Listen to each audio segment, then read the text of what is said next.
Welcome again to my YouTube channel. Today in this video we are going to cover the last part of the chapter, which is the nucleus. I want to clear that this nucleus part will come in two parts because it is quite a big topic. So let's get started.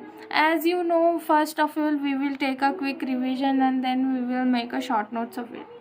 So let's start. So guys, in the beginning of the chapter I have told about you the scientist Robert Brown. What does he do? Many of you must be knowing it that Robert Brown was the scientist who first discovered the nucleus in 1831. Later, a material of nucleus was obtained in a basic dye, which was given as a name chromatin by the scientist Fleming. Now this was the introductory part of this topic. Now let's move on to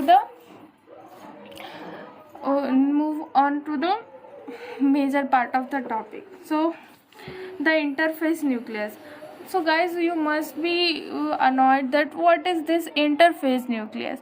So guys, it is the stage when the cell is not dividing. Basically you will study about it in the next chapter, that is cell cycle and division in detail.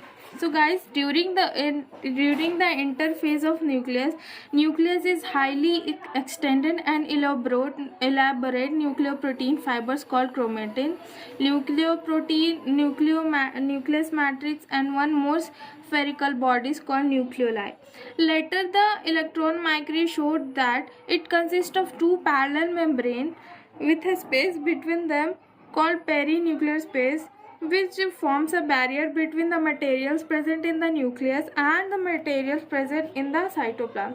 The outer membrane of the nucleus is usually continuous to the endoplasmic reticulum and also bears ribosomes on it. As I have told you in the topic that was endoplasmic reticulum, a number of places.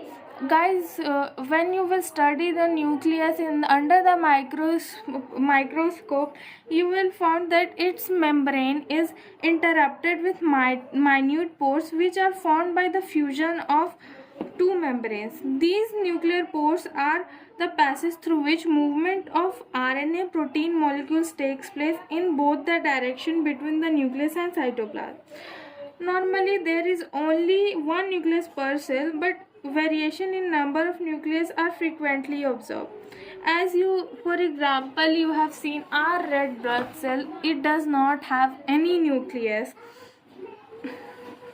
Now, nuclear matrix or the nucleoplasm contains nucleolus and chromatin. The nucleoli is spherical structure present in the nucleoplasm.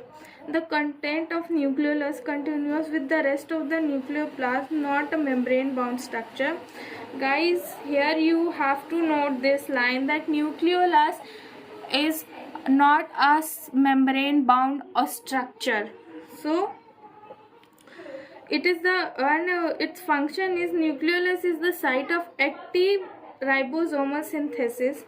Larger and more numerous of nuclei present in cells actively carrying out protein synthesis. Now let's move on to the note.